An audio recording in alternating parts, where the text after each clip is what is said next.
ಗುರು ಅಂತಂದರೆ ಹಣಕಾಸು, ಮಕ್ಕಳನ್ನು ಮತ್ತು ವಿದ್ಯೆಯನ್ನು ತೋರಿಸ್ತಕ್ಕಂತಹ ಗ್ರಹವು. ಶುಕ್ರ ಅಂದರೆ ಭೋಗ ಮತ್ತು ಹೆಂಡತಿ ಅಥವಾ ಗಂಡನನ್ನು ತೋರಿಸ್ತಕ್ಕಂತಹ ಒಂದು ಗ್ರಹವು.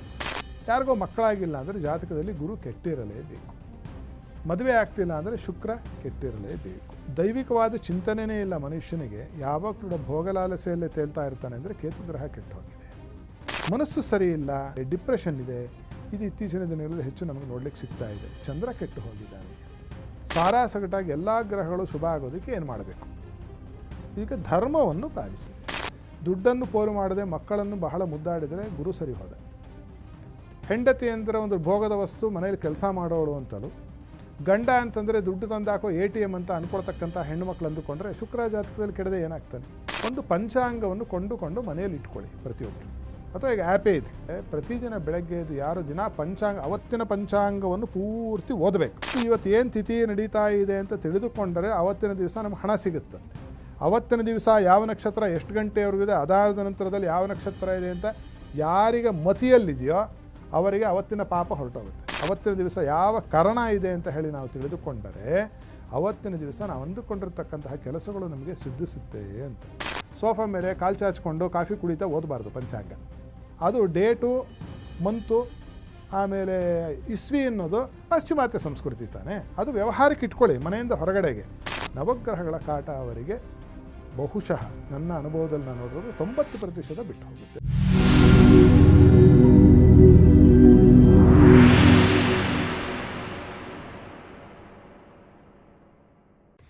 ನಮಸ್ಕಾರ ವೀಕ್ಷಕರೇ, ಟಿವಿ ವಿಕ್ರಮ ಹಂಸಧ್ವನಿ ಕಾರ್ಯಕ್ರಮಕ್ಕೆ ಸ್ವಾಗತ. ನಾನು ಶ್ವೇತಾ. ಯೋಗ ಸೂತ್ರ ಮತ್ತು ಆಧ್ಯಾತ್ಮಿಕತೆಯ ಅರ್ಥಪೂರ್ಣ ವಿಚಾರಗಳನ್ನು ತಿಳಿಸುವಂತಹ ವೇದಿಕೆಯೇ ಹಂಸಧ್ವನಿ ಕಾರ್ಯಕ್ರಮ. ತಮ್ಮ ಅಮೂಲ್ಯ ಹಿತವಚನಗಳಿಂದ ಮಾರ್ಗದರ್ಶನ ನೀಡುತ್ತಿರುವಂತಹ ತತ್ವಜ್ಞಾನಿಗಳು, ಮಾರ್ಗದರ್ಶಕರು ಆಗಿರುವಂತಹ ಹಂಸಶ್ರೀ ಸವಿತೃ ಶರ್ಮಾ ಗುರುಜಿ ಇದ್ದಾರೆ. ಗುರುಜಿ, ನಿಮಗೆ ಕಾರ್ಯಕ್ರಮಕ್ಕೆ ಆತ್ಮೀಯವಾದ ಸ್ವಾಗತ. ಸದಾತ್ಮಧ್ಯಾನ ನಿರತಂ ವಿಷಯೇಭ್ಯಃ ಪರಾಂಗುಖಂ ನೌಮಿ ಶಾಸ್ತ್ರೇಷು ನಿಷ್ಣಾತಂ ಚಂದ್ರಶೇಖರ ಭಾರತಿ ಶ್ರೀಮಜ್ಜಗದ್ಗುರು ಶ್ರೀ ಶ್ರೀ ಶ್ರೀ ಸಚ್ಚಿದಾನಂದ ಬಾಲಕೇಶ್ವರ ಭಾರತಿ ಮಹಾಸ್ವಾಮಿನೇ ನಮಃ. ಜೈ ಗುರುದೇವ ದತ್ತ. ಎಲ್ಲರಿಗೂ ಶುಭೋದಯ, ಸನ್ಮಂಗಳವಾಗಿ. ವೀಕ್ಷಕರೇ, ಜೀವನದಲ್ಲಿ ಏನಾದರೂ ಕೆಡುಕಾದರೆ, ಕಷ್ಟ ಬಂದರೆ ಅಯ್ಯೋ ಗ್ರಹಚಾರವೇ ಅಂತ ಅಳ್ತೀವಿ.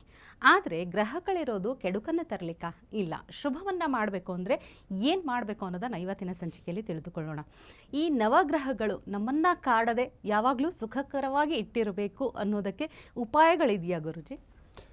ಗ್ರಹಗಳು ಅಂತಕ್ಕಂಥದ್ದು ನಾವೆಲ್ಲರೂ ತಿಳಿದುಕೊಂಡಿರೋ ಹಾಗೆ ಸಾಮಾನ್ಯವಾಗಿ ಎಲ್ಲೋ ಆಕಾಶಕಾಯ ಹಿಂಗೆ ಸುತ್ತುತ್ತಾ ಇದೆ.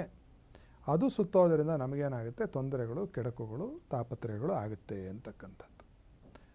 ನಾವು ಸುಮಾರು ಒಂದು 2-2.5 ತಿಂಗಳಿನ ಹಿಂದೆ ನಾವು ಇದಕ್ಕೆ ಸಂಬಂಧಪಟ್ಟ ಹಾಗೆ ಒಂದು ಎಪಿಸೋಡನ್ನು ಆಗಲೇ ಮಾಡಿದ್ದೀವಿ. ವೀಕ್ಷಕರ ಗಮನಕ್ಕಿದು. ಅದನ್ನು ನೋಡಿದರೆ ಗ್ರಹ ಅಂದರೆ ಏನು, ಆ ಗ್ರಹಗಳ ಒಂದು ಪ್ರಭಾವ ನಮ್ಮ ಜೀವನದಲ್ಲಿ ಯಾವ ಯಾವ ಏರಿಯಾಗಳ ಮೇಲೆ, ಜೀವನದ ಯಾವ ಯಾವ ಸ್ತರದಲ್ಲಿ ಯಾವ ಯಾವ ಆಯಾಮಗಳನ್ನು ಅದು ಕೆಲಸ ಮಾಡುತ್ತೆ ಅಂತಕ್ಕಂಥದ್ದು ನಾವಾಗಲೇ ಹೇಳಿಬಿಟ್ಟಿದ್ದೀವಿ. ಚಿಕ್ಕದಾಗಿ ಒಂದು ಸತಿ ಪುನರಾವೃತ್ತಿ ಮಾಡೋಣ ಅನ್ನೋದಾದರೆ, ಸೂರ್ಯ ಅಂತಕ್ಕಂಥದ್ದು ಯಾವಾಗಲೂ ಕೂಡ ಉದ್ಯೋಗಕ್ಕೆ ಮತ್ತು ಆರೋಗ್ಯಕ್ಕೆ ಸಂಬಂಧಪಟ್ಟಿರ್ತಕ್ಕಂತಹ ಒಂದು ಕೆಡಕನ್ನು, ಒಳಿತನ್ನು.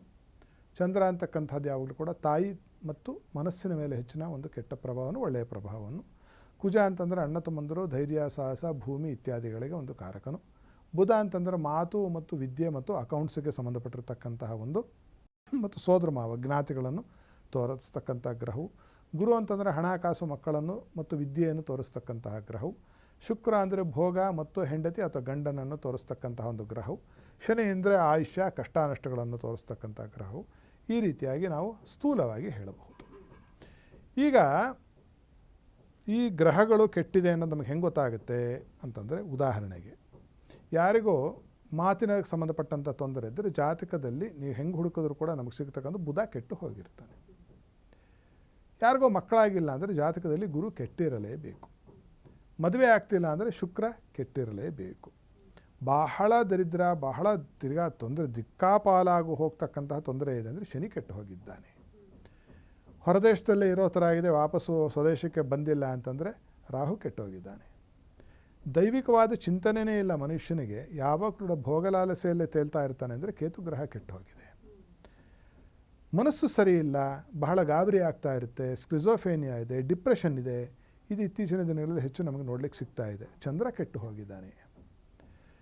ಹೃದಯಕ್ಕೆ ಸಂಬಂಧಪಟ್ಟಂತಹ ರೋಗ ಇದೆ, ಕಣ್ಣಿಗೆ ಸಂಬಂಧಪಟ್ಟಂತಹ ರೋಗ ಇದೆ, ಇಮ್ಯುನಿಟಿ ಕೆಟ್ಟೋಗಿದೆ, ರೋಗ ನಿರೋಧಕ ಶಕ್ತಿ ಇಲ್ಲ, ರವಿ ಕೆಟ್ಟು ಹೋಗಿದ್ದಾನೆ, ಉದ್ಯೋಗ ಇಲ್ಲ, ರವಿ ಶನಿ ಇಬ್ಬರು ಕೆಟ್ಟು ಹೋಗಿದ್ದಾರೆ, ಅಣ್ಣ ತಮ್ಮಂದರು ದಿನ ಬೆಳಗಾದ್ರೆ ಜಗಳ ಆಡ್ತಿರ್ತಾರೆ, ಕುಜ ಕೆಟ್ಟು ಹೋಗಿದ್ದಾನೆ, ಭೂಮಿ ಕೇಸ್ ನಡೀತಾ ಇದೆ ಗುರುಗಳೇ, ಇದೆ 100 ಎಕರೆ ಇದೆ, 35 ವರ್ಷದಿಂದ ವಕ್ರಿಸ್ಕೊಂಡಿದೆ ಕೋರ್ಟಿನಲ್ಲಿ ಅಂದರೆ ಕುಜ ನಾಶನ ಆಗಿ ಹೋಗಿದ್ದಾನೆ ಜಾತಕದಲ್ಲಿ ಅಂತ ಅರ್ಥ.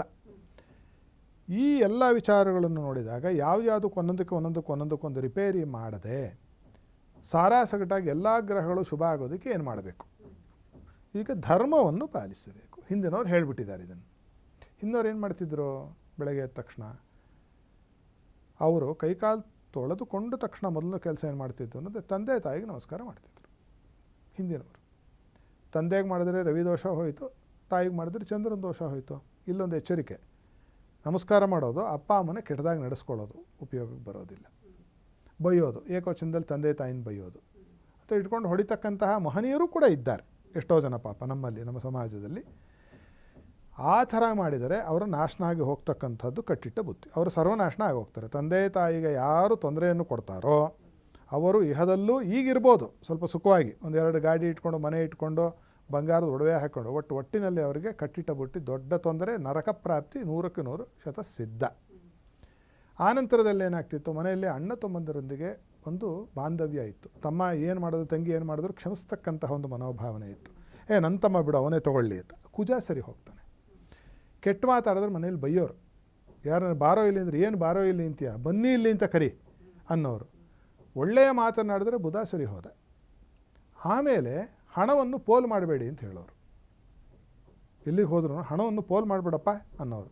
ಆಮೇಲೆ ಎಲ್ಲಿ ಚಿಕ್ಕ ಮಕ್ಕಳನ್ನ ಯಾರು ನೋಡಿದ್ರು, ಒಂದು ಬಸ್ಸಲ್ಲಿ ನೋಡಿದ್ರು, ಟ್ರೈನಲ್ಲಿ ನೋಡಿದ್ರು, ಕರೆದು ಕೂಡಿಸಿ ಮಾತಾಡಿಕೊಂಡು ಕೆನ್ನೆ ಸವರು ಇರೋ ತಿನಿಸು ತಿಂಡಿಗಳನ್ನು ಕೊಡ್ತಾಯಿದ್ರು.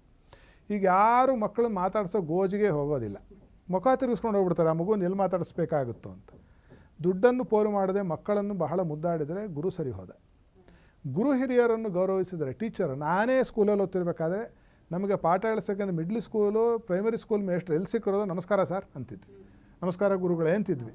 ಈಗ ತೋರಿಸಿ ನಮಸ್ಕಾರ ಮಾಡೋರನ್ನ, ಅವನು ಸಂಬಳಕ್ಕೆ ಮಾಡ್ತಾನೆ, ಅವನಿಗೆ ನಮಸ್ಕಾರ ಮಾಡೋದು ಅಂದ್ಬಿಡ್ತಾರೆ. ಆ ರೀತಿಯ ಉದ್ದಟತನದ ಮನೋಭಾವ ಬಂದಿದೆ. ಗುರು ಜಾತಕದಲ್ಲಿ ಕೆಟ್ಟು ಹೋಗ್ತಾನೆ. ಹೆಂಡತಿ ಅಂದರೆ ಒಂದು ಭೋಗದ ವಸ್ತು, ಮನೇಲಿ ಕೆಲಸ ಮಾಡೋಳು ಅಂತಲೂ, ಗಂಡ ಅಂತಂದರೆ ದುಡ್ಡು ತಂದಾಕೋ ATM ಅಂತ ಅಂದ್ಕೊಳ್ತಕ್ಕಂಥ ಹೆಣ್ಣುಮಕ್ಳು ಅಂದುಕೊಂಡ್ರೆ ಶುಕ್ರ ಜಾತಕದಲ್ಲಿ ಕೆಡದೆ ಏನಾಗ್ತಾನೆ? ಶನಿ ಕೆಡಲಿಕ್ಕೆ ಏನು ಅಂತಂದರೆ ಕೈ ಕೆಳಗೆ ಕೆಲಸ ಮಾಡ್ತಕ್ಕಂತಹ ಕೂಲಿ ಆಳಿಂದ ಹಿಡಿದುಬಿಟ್ಟು ಎಲ್ಲರನ್ನೂ ಕೂಡ ಬಹಳ ತುಚ್ಛವಾಗಿ ಕಾಣ್ತಕ್ಕಂಥದ್ದು. ಅವರು ಮನುಷ್ಯರು, ಅವ್ರಿಗೂ ಮಾನ ಮರ್ಯಾದೆ ಅಭಿಮಾನ ಎಲ್ಲ ಇದೆ, ಕೆಲಸ ಮಾಡ್ತಿದ್ದಾರೆ ಅಷ್ಟೇ ನಿಮ್ಮ ಕೆಳಗವರು. ಅವರು ನಾವು ಏಕೋಶನದಲ್ಲಿ ಬೈಯೋದು, ಕೆಟ್ಟದಾಗಿ ನಡೆಸಿಕೊಳ್ತಕ್ಕಂತಹ ಯಾವುದೇ ಅಧಿಕಾರ ನಮಗಿಲ್ಲ. ಆ ಥರ ಮಾಡಿದ್ರೆ ಏನಾಗುತ್ತೆ? ಶನಿ ಕೆಟ್ಟೋಗ್ತಾನೆ ಜಾತಕದಲ್ಲಿ. ಅಂದರೆ ಇದಿಷ್ಟನ್ನು ಮಾಡಬಾರ್ದು ಅಂತ ತಾನೇ ಹಿಂದೆ ಹೇಳ್ಕೊಟ್ಟಿದ್ದು ನಮಗೆ ಕ್ರಮಶಿಕ್ಷಣದಲ್ಲಿ. ಅದನ್ನು ಪಾಲಿಸ್ಬಿಟ್ರೆ ನೋಡಿ ಯಾವ ಗ್ರಹಗಳು ತೊಂದರೆ ಮಾಡಲಿಕ್ಕೆ ಆಸ್ಪದವೇ ಇಲ್ಲ. ಇದನ್ನು ಮೊದಲನೇದಾಗಿ ನಾವು ನಮ್ಮ ನಡವಳಿಕೆಯನ್ನು ಸರಿ ಮಾಡಿಕೊಳ್ಳಬೇಕು ಜೀವನದಲ್ಲಿ. ಇದು ಮೊದಲನೇ ಪರಿಹಾರ. ನವಗ್ರಹಗಳು ಯಾವುದೇ ಕಾರಣಕ್ಕೂ ತೊಂದರೆ ಮಾಡಬಾರ್ದು ಅನ್ನೋದಾದರೆ ಇಷ್ಟನ್ನು ಮೊದಲು ಇದೆ ಬೇಕಾಗಿರೋದು. ಎರಡನೇದು ಈಗ ನಾನು ಹೇಳಲಿಕ್ಕೆ ಹೊರಟಿರ್ತಕ್ಕಂತಹ ಒಂದು ಪರಮಾದ್ಭುತವಾಗಿರ್ತಕ್ಕಂಥ ಒಂದು ಪರಿಹಾರ. ಒಂದು ಪಂಚಾಂಗವನ್ನು ಕೊಂಡುಕೊಂಡು ಮನೆಯಲ್ಲಿ ಇಟ್ಕೊಳ್ಳಿ ಪ್ರತಿಯೊಬ್ಬರು. ಅಥವಾ ಈಗ ಆ್ಯಪೇ ಇದೆ, ಆ್ಯಪ್ ಸಿಗುತ್ತೆ ನಿಮಗೆ ಪಂಚಾಂಗ, ಆನ್ಲೈನ್ ನೀವು ಡೌನ್ಲೋಡ್ ಮಾಡಿಕೊಳ್ಳಬಹುದು. ಅದರಲ್ಲಿ ಏನು ಹೇಳುತ್ತೆ ಅಂದರೆ ಪ್ರತಿದಿನ ಬೆಳಗ್ಗೆ ಎದ್ದು ಯಾರು ದಿನ ಅವತ್ತಿನ ಪಂಚಾಂಗವನ್ನು ಪೂರ್ತಿ ಓದಬೇಕು. ತಿಥಿ, ಯಾವ ತಿಥಿ ಇದೆ, ಯಾವ ವಾರ, ಯಾವ ನಕ್ಷತ್ರ, ಯಾವ ಯೋಗ, ಯಾವ ಕರ್ಣ. ತಿಥಿ ಒಂದು, ವಾರ ಒಂದು ಕಷ್ಟಪಟ್ಟು ಗೊತ್ತಾಗುತ್ತೆ, ಇನ್ನು 3 ಗೊತ್ತಾಗೋದಿಲ್ಲ ಜನರಿಗೆ. ಸ್ವಲ್ಪ ಅಭ್ಯಾಸ ಮಾಡಿಕೊಂಡ್ರೆ ಆ್ಯಪಲ್ಲಿ ಸಿಗುತ್ತೆ ನಿಮಗೆ, ನೋಡ್ಲಿಕ್ಕೆ ಸಿಗುತ್ತೆ. ಯಾವ ತಿಥಿ ಇವತ್ತು ತದಿಗೆ ತಿಥಿ. ಯಾವ ವಾರ, ಇವತ್ತು ಮಂಗಳವಾರ. ಯಾವ ನಕ್ಷತ್ರ, ಅನುರಾಧ ನಕ್ಷತ್ರ. ಯಾವ ಯೋಗ, ಪ್ರೀತಿ ಯೋಗ. ಯಾವ ಕರ್ಣ, ಬಾಲವ ಕರ್ಣ. ಇದಿಷ್ಟೇ.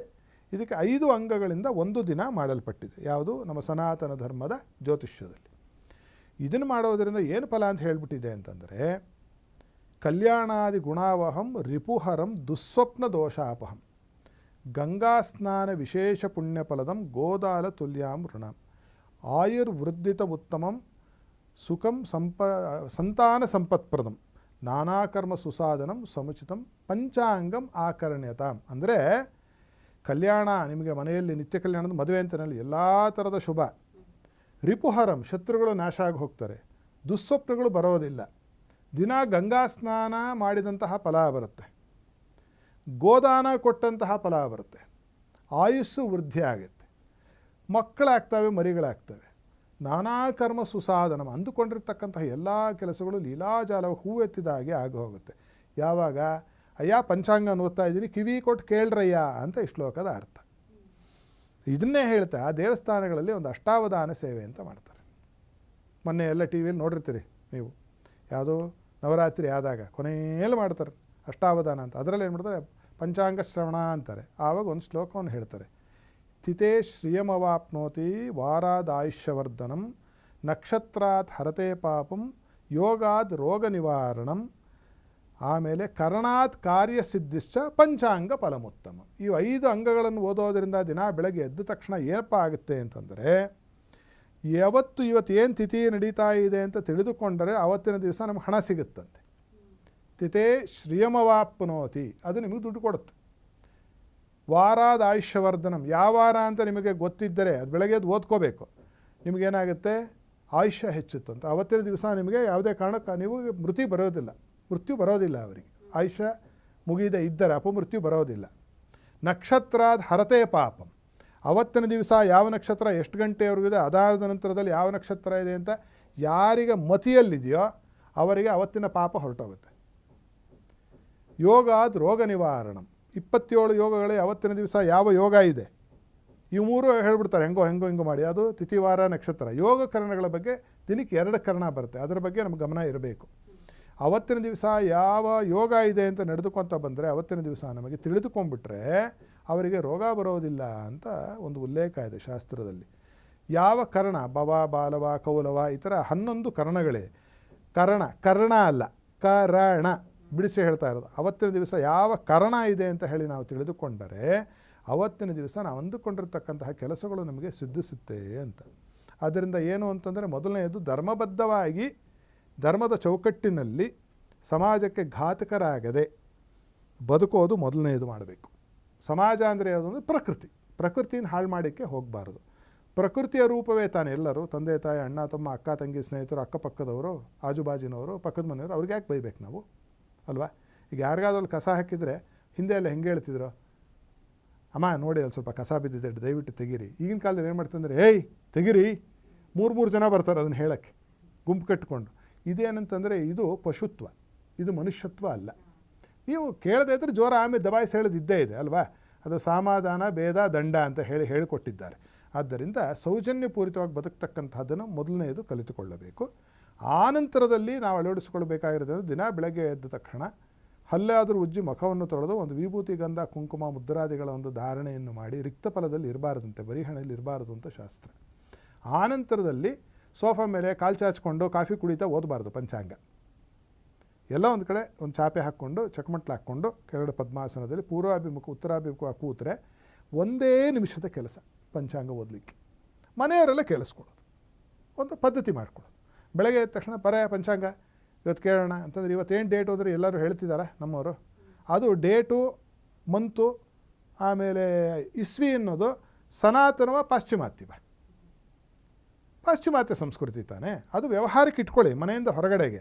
ಎಷ್ಟು ಜನಕ್ಕೆ ಎಷ್ಟು ತಿಥಿ ಇದೆ ಅಂದರೆ ತಿಥಿ ಗೊತ್ತಿರೋದು ಅವ್ರ ತಾತಿ ಅಜ್ಜನ ತಿಥಿ. ಇವರಿಗೆ ತಿಥಿ ಇದೆ ಅನ್ನೋದು ಏನಂದರೆ ಪ್ರತಿದಿನ ಬರೋದಕ್ಕೆ ತಿಥಿ ಅಂತಾರೆ. ಆದ್ದರಿಂದ ಇದರಲ್ಲಿ 2 ನಮಗೆ ಲಾಭ ಇದೆ. ನಮ್ಮ ಕಾಲಮಾನದ ಗಣನೆಯನ್ನು ನಾವು ತಿಳಿದುಕೊಂಡಾಗ ಆಗುತ್ತೆ. ನಾಳೆ ದಿವಸ ನಮ್ಮ ಮಕ್ಕಳಿಗೆ ಮೊಮ್ಮಕ್ಕಳಿಗೆ ಹೇಳ್ಕೊಡೋಕೆ ಏನಿದೆ, ಬಾಕಿ ಏನೂ ಇಲ್ದಂಗೆ ಆಗಿದೆ. ಈಗ ಎಲ್ಲ ರೀಲ್ಸ್ ನೋಡೋದು ಜೀವನವಾಗಿಬಿಟ್ಟಿದೆ. ಅವೆಲ್ಲವನ್ನು ಬಿಟ್ಟು ಈ ಪಂಚಾಂಗ ಶ್ರವಣವನ್ನು ಪ್ರತಿದಿನ ಮಾಡಿದ್ದೇ ಆದರೆ ನವಗ್ರಹಗಳ ಕಾಟ ಅವರಿಗೆ ಬಹುಶಃ ನನ್ನ ಅನುಭವದಲ್ಲಿ ನಾನು ನೋಡಿರೋದು 90% ಬಿಟ್ಟು ಹೋಗುತ್ತೆ ಅಂತಕ್ಕಂಥದ್ದನ್ನು ನಾವು ಬಹಳ ಸುಸ್ಪಷ್ಟವಾಗಿ ಹೇಳ್ಬೋದು. ಖಂಡಿತ ಗುರುಜಿ, ನಾನು ಆರಂಭದಲ್ಲೇ ಹೇಳಿದಾಗೆ ಏನಾದರೂ ಕೆಟ್ಟದ್ದಾದರೆ, ಕಷ್ಟ ಬಂದರೆ ಗ್ರಹಗತಿ ಮೇಲೆ ತಪ್ಪು ಹೊರಿಸೋದು ಬಹಳ ಸುಲಭ ಇದೆ. ಆದರೆ ಎಲ್ಲವೂ ನಮ್ಮ ಮನಸ್ಸಲ್ಲಿದೆ, ನಮ್ಮ ವಿಚಾರಧಾರೆ, ನಮ್ಮ ನಡವಳಿಕೆಯಲ್ಲಿದೆ. ಅದೆಲ್ಲವನ್ನು ಸರಿಪಡಿಸಿಕೊಂಡಾಗ ಗ್ರಹಗಳು ಕೂಡ ಒಳ್ಳೇದು ಮಾಡುತ್ತೆ ಅನ್ನೋದನ್ನು ಬಹಳ ಮಾರ್ಮಿಕವಾಗಿ ತಿಳಿಸ್ಕೊಟ್ಟಿದ್ದೀರಿ. ಧನ್ಯವಾದಗಳು ಗುರುಜಿ. ಸರ್ವೇ ಜನ ಸುಖಿನೋ. ನೋಡಿದ್ರಲ್ಲ ವೀಕ್ಷಕರೇ, ನಿಮ್ಮ ಬದುಕಿನಲ್ಲಿ ನೀವು ಎದುರಿಸುತ್ತಿರುವಂತಹ ಸಮಸ್ಯೆಗಳಿಗೆ ಯಾವ ಗ್ರಹ ಕಾರಣ, ಅದರಿಂದ ಪರಿಹಾರ ಏನು ಅನ್ನೋದನ್ನು ತಿಳಿದುಕೊಳ್ಳೋದಕ್ಕೆ ನಮ್ಮ ಸ್ಕ್ರೀನ್ ಮೇಲೆ ಇರುವಂತಹ ನಂಬರನ್ನು ಕಾಂಟ್ಯಾಕ್ಟ್ ಮಾಡಿ ಗುರುಜಿಗಳನ್ನು ನೇರವಾಗಿ ಭೇಟಿಯಾಗಿ ನಿಮ್ಮ ಪ್ರಶ್ನೆಗಳಿಗೆ ಉತ್ತರವನ್ನು ಕಂಡುಕೊಳ್ಳಬಹುದು. ಮುಂದಿನ ಸಂಚಿಕೆಯಲ್ಲಿ ಮತ್ತೊಂದು ಹೊಸ ವಿಷಯದೊಂದಿಗೆ ಭೇಟಿಯಾಗೋಣ. ನಮಸ್ಕಾರ. ಟಿವಿ ವಿಕ್ರಮ, ದೇಶ ನಿಮ್ಮ ಕೈಯಲ್ಲಿ. ಈ ಕಾರ್ಯಕ್ರಮ ನಿಮಗೆ ಇಷ್ಟ ಆಗಿದ್ದಲ್ಲಿ ಲೈಕ್, ಶೇರ್ ಹಾಗೂ ಕಮೆಂಟ್ ಮಾಡಿ. ಟಿವಿ ವಿಕ್ರಮದ ಕಾರ್ಯಕ್ರಮಗಳನ್ನು ನಿರಂತರವಾಗಿ ವೀಕ್ಷಿಸಲು ಸಬ್ಸ್ಕ್ರೈಬ್ ಮಾಡಿ, ಬೆಲ್ ಐಕನ್ ಒತ್ತಿ.